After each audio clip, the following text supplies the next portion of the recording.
Kimmel Autumn and Peabosh land.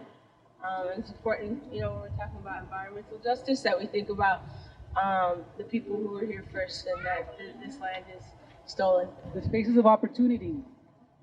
This location is basically like a project. It's a vision. It's someone's dream. Because right now it might not look like much to me it does because like people are growing. It's a beautiful place. This is part of a bigger solution, I would say. Part of a bigger solution to create this change. And like if we want to envision a world, we have to start living in it. We have to start doing and becoming and start understanding that we have to find our connections to this earth. Welcome to Public Policy 101. Oh man, it's so hot outside today. Yeah, I know. How long have you been waiting at the bus stop? I mean, the bus was supposed to be here 20 minutes ago. Oh, it's so hot. Do you guys have anything like fresh I can cook for my kids for dinner today? Right. Yeah. Okay, well, what do you got for dinner? We got Hot Pockets. Okay, well, this is the third night we're gonna be eating Hot Pockets, but I'll get some. Don't blame me, man. My job sucks too. You think I want to be here? Arizona is like one of the homes with the most food deserts. We don't have access to clean food. Like a lot of the food that we have to buy are from supermarkets. We don't have a lot of places where we grow food. Now, I need y'all to go out in the community and find out how we want to make this transition. What's it going to look like? So first, we want to have some discussion, some community discussion about what are the environmental justice issues facing your community. So I think it's really important. I know in the climate field, we can get really into the details. We want to get it down to 350 parts per million of CO2. And we have 12 years to do that, and numbers and facts and figures. But all of that can oftentimes be really isolating and can be really paralyzing. And it's not very empowering. I'll take Get to know each this other. We're group going to have right about 5 here. minutes to talk, okay? And if you guys want to come, or you don't have to. About what are the environmental problems facing? So just start throwing them out. And a lot of the issues that we're facing, they become more real when you understand like the lives being impacted. I can pass that up the chain. Is there anything that jumps out as like specific? The area that I'm from, I live on 35th Avenue in McDowell. 51st in McDowell, they say is one of the areas with the most pollution is in Phoenix.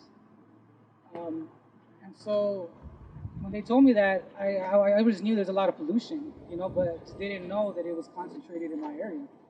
And then you start reading about what is environmental racism. Like, what is that?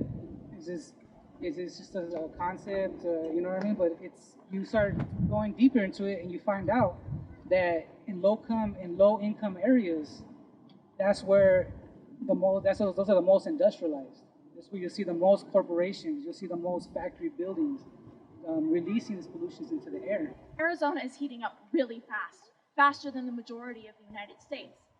That means more droughts and wildfires in Arizona, but it also has significant impacts on us here in the city, especially on our homeless and low-income communities. Climate change is not something that's going to happen. Climate change is already happening, and it's really important that we act as such. Every year, more people die from the heat. My father is a climate refugee from Ethiopia. When my father left, it was because of the political situation, but that political situation happened first with a drought. But this drought, it's really interesting to know that they've actually tracked this drought back to the pollution coming from England. And that's important because despite the fact that Ethiopia was never colonized, the last monarchy, King Haile Selassie, fell from power after this drought caused a famine, which caused 1 million people to die, which caused political instability, which caused my father to leave. I've lived in downtown Phoenix my entire life. We're on occupied Autumn land. Just miles away from the Homeless Services campus. And I've seen the effect that heat has had on our homeless population. I have seen people struggling to find a shade and to find somewhere to escape the heat. I have seen people begging for water. I have seen people passed out on the street from heat exhaustion. So basically, the idea here is we just got a bunch of money from Phoenix, city government, and they want us to come up with some solutions around food justice.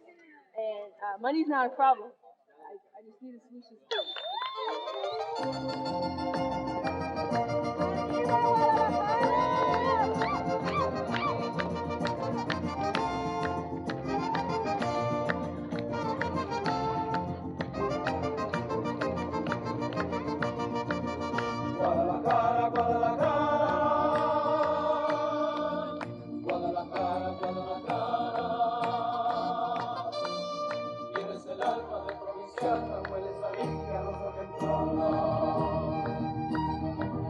La verde cara fresca del río, Santa Lomas, Castellú, Guadalajara, huele esa pura tierra mojada.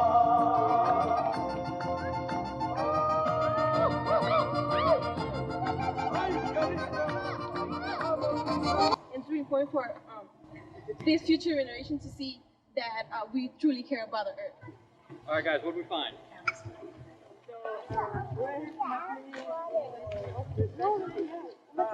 And even commercial businesses don't have access to recycling. We need more trees and solar and bike lanes, electric car charging stations, more trees again. Better education about sustainability, better education about environmental impacts, how we clean the water, ditch the chemicals, pesticide-free food, and eating more plant-based. We're leaving the earth for them. We have to see it in that frame. We're here for a minute. They are going to be here in the future. So we have to start prepping them, getting the kids ready. Okay, let's hear it one more time for all those great ideas and for all your participation. As the mayor, I say, let's do it all. Okay.